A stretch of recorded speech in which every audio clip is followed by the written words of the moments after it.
Olá, eu sou Eliane Dwin. Você está no podcast do repertório Marketing Talks. O assunto de hoje é sobre a neurociência aplicada à gestão. Seja bem-vindo!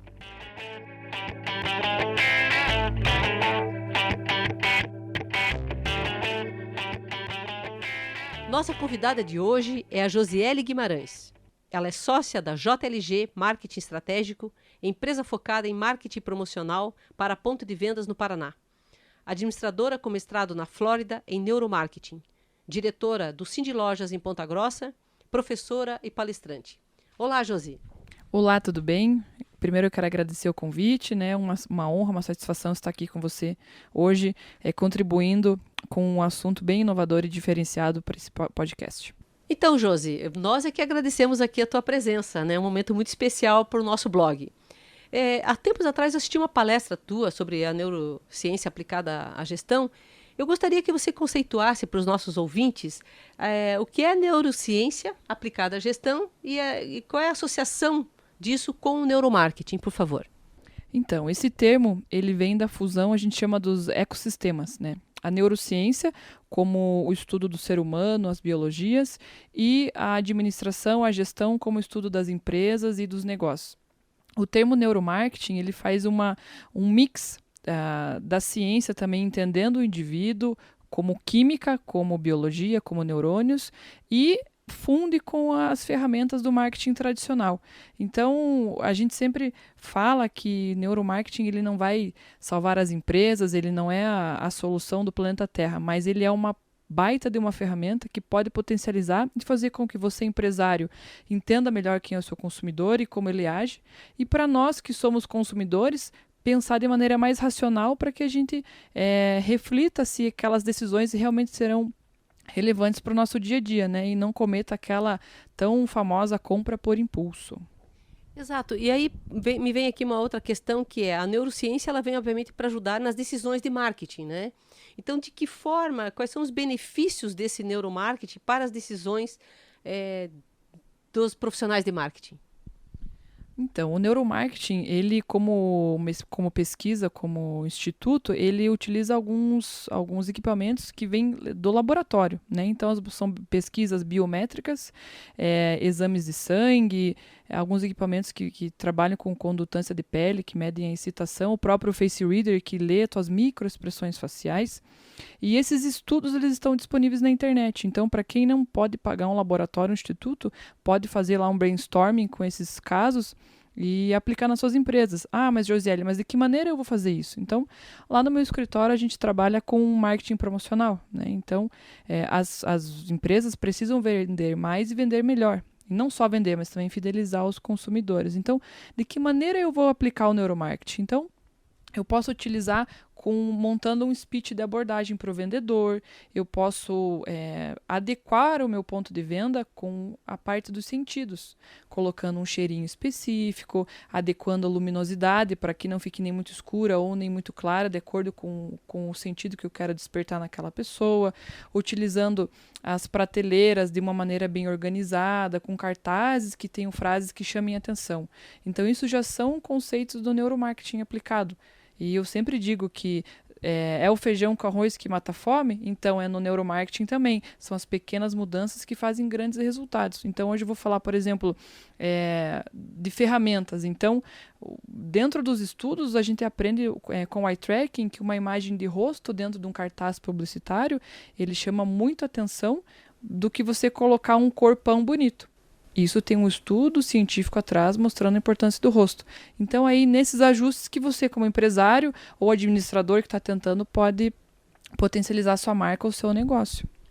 É interessante que isso que você está mencionando com relação a olhar para as percepções, os sentidos, né, que tudo são estímulos através, né, desses sentidos, quer dizer, seja do olhar, do tato, né, do cheiro, e tudo isso a gente sempre falou muito de criar as experiências no ponto de venda, né, através dos sentidos. Hoje a gente já consegue fazer medições mais, obviamente, científicas, assertivas, através de ferramentas que você acabou de mencionar, mas como que, de fato, assim, lá no ponto de venda, quais são os benefícios do neuromarketing aplicado, então, no ponto de venda?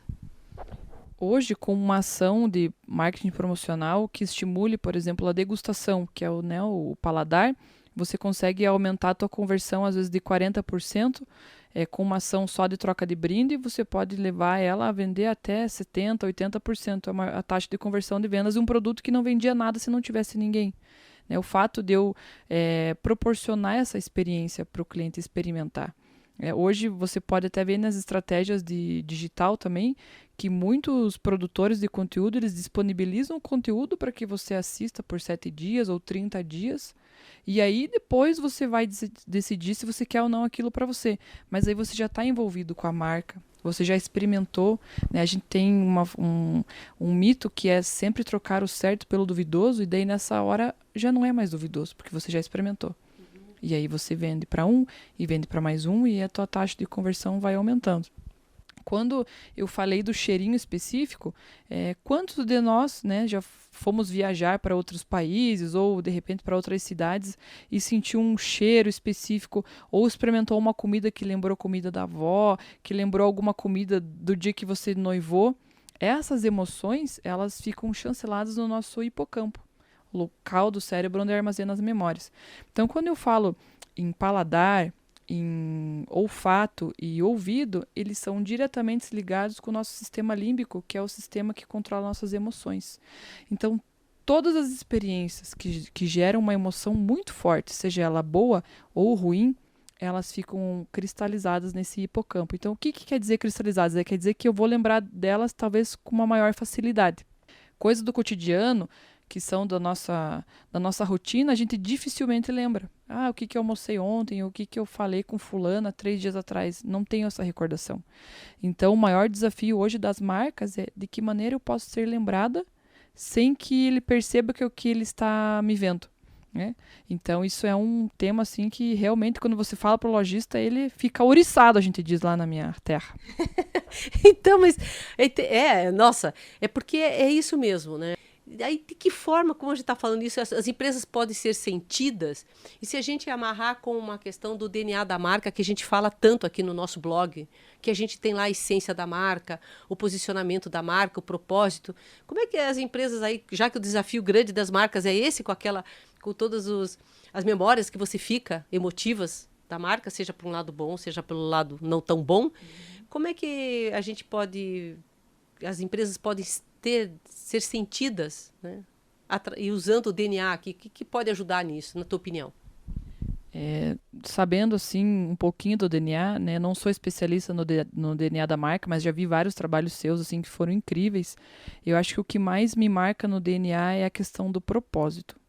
E hoje o nosso maior consumidor é a geração Millennium. E o que o Millennium busca? Ele não busca um trabalho só que vai dar o sustento.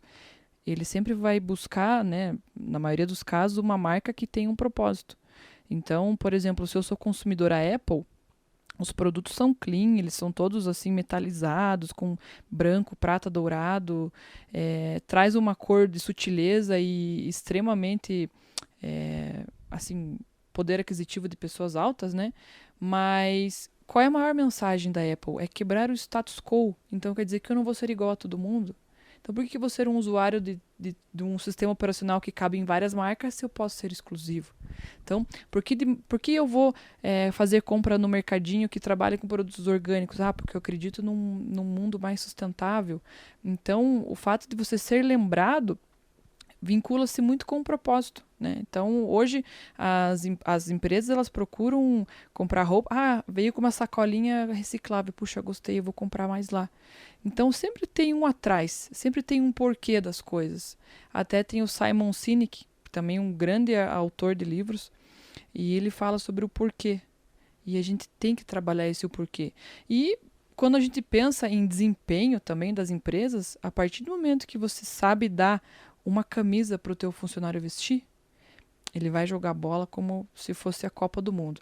Agora, se você não tem essa camisa vestida de propósito, ele vai trabalhar como se fosse só mais um dia da vida dele, né? Então, o fato de você criar o DNA com as experiências, as expectativas, com todo o cheiro, o sabor e a energia de uma marca, de um grande trabalho, e você consegue encontrar propósito em qualquer coisa. Vou dar um exemplo para vocês. Eu tenho um grande amigo que está tendo uma ascensão na carreira de música. eu chamei ele um dia e falei, olha, meu amigo, teu trabalho é incrível, você é um artista, mas vamos trabalhar a musicalidade como um fator de diferencial humano? Ele me olhou, mas, ora, como a gente vai fazer isso? Eu falei, você vai fazer isso mostrando para as pessoas, principalmente para as crianças, o quanto a música faz criar conexões cerebrais, o quanto a capacidade de atenção e foco delas é multiplicada para mais ao fato dela estudar música ou o fato dela escutar uma música de boa qualidade. O quantos idosos e quantas pessoas que estão no final da vida conseguem ter um momento de paz e tranquilidade escutando uma sinfonia de Bach ou um Beethoven. Então a música... E quem hoje não escuta música, né? Músicas boas, músicas ruins, então se a gente puder optar por coisas que possam ser benéficas, eu falei, olha, dentro do teu produto aí, você vai vender camiseta, vai vender música, você tem estúdio, você vai fazer o que você quiser, mas você também tem a chance, estou te dando a chance de criar um propósito. Aí o piá ficou louco. Então eu digo assim, a neurociência, depois que você abre o teu coração para ela, você nunca mais sai. Então eu quero que vocês aí, escutando esse podcast, tenham curiosidade, vão atrás, busquem mais material, porque realmente vai mudar as vidas.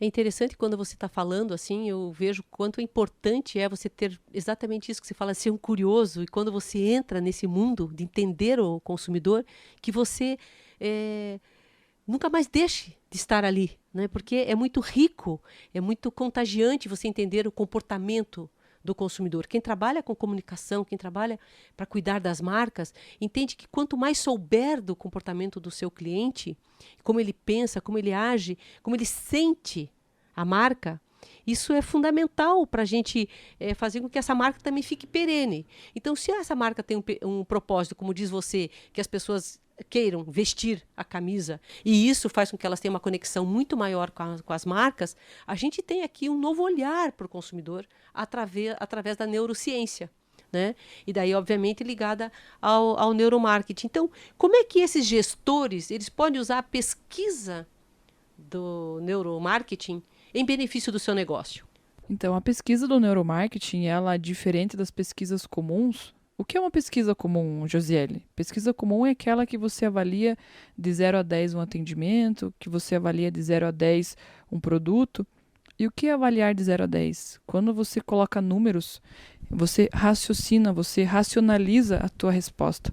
Então, pode ser que naquele dia você esteja bem ou não esteja tão bem, e a tua resposta não vai ser 100% o que realmente você sente daquela marca ou daquele serviço. E o que o neuromarketing faz? Ele traz a pessoa para um ambiente extremamente controlado, né? Aplica essa pesquisa com os equipamentos de laboratório. As pesquisas do laboratório, elas utilizam alguns equipamentos que leem as suas microexpressões, que analisam a condutância de pele, a tua visão. Você passa uma propaganda no monitor, ele consegue monitorar onde o teu globo ocular está olhando ou não. E aí sim, essa pesquisa ela tem uma fidelidade extraordinária. Então a gente trabalha o ser humano como único, diferente de pesquisas de massa que pegam uma multidão e fazem uma probabilidade. Claro, esse ramo ainda é pouco desvendado porque tem poucos laboratórios certificados no Brasil, tem 4 ou 5 laboratórios que têm certificação. Então as pesquisas estão saindo, mas está tudo disponível na internet, tem livros hoje que falam sobre isso. E essa pesquisa onde os equipamentos nos avaliam, eu não preciso abrir a boca para responder, né? Eu respondo com os olhos, eu respondo com a minha face, eu respondo com a minha emoção. E aí depois uma pessoa credenciada faz análise desses dados e devolve para a indústria. Muitos produtos fazem isso, né?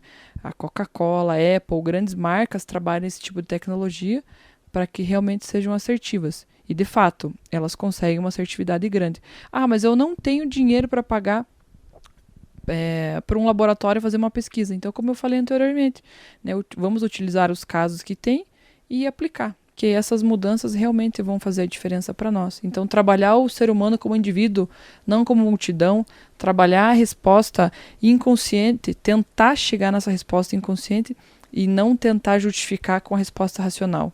Porque às vezes, né, a mulher tem aquela coisa muito...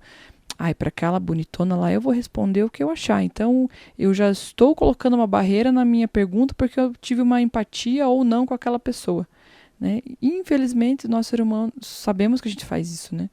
Então, os equipamentos anulam essa condição. Não que a pesquisa tradicional não funcione, né? Sim, claro, mas e até bem conduzida, obviamente os psicólogos ali, ou, né, de consumidor ali, eu já vi várias pesquisas conduzidas e realmente não é fácil, né? É uma função realmente fazer um trabalho bem feito. Mas da maneira como você está falando, fica bem mais confiável, né? O resultado, já que você está analisando que não são as palavras, né? São as expressões, as emoções. Mas muito legal mesmo, Josi. Como disse você, vamos esperar que as pessoas agora a gente esteja plantando uma sementinha do desejo de conhecer mais, né? Que a gente tenha conseguido despertar isso aqui nos nossos ouvintes e seguidores aqui. E muito obrigada pela tua presença aqui no blog Repertório Marketing Talks.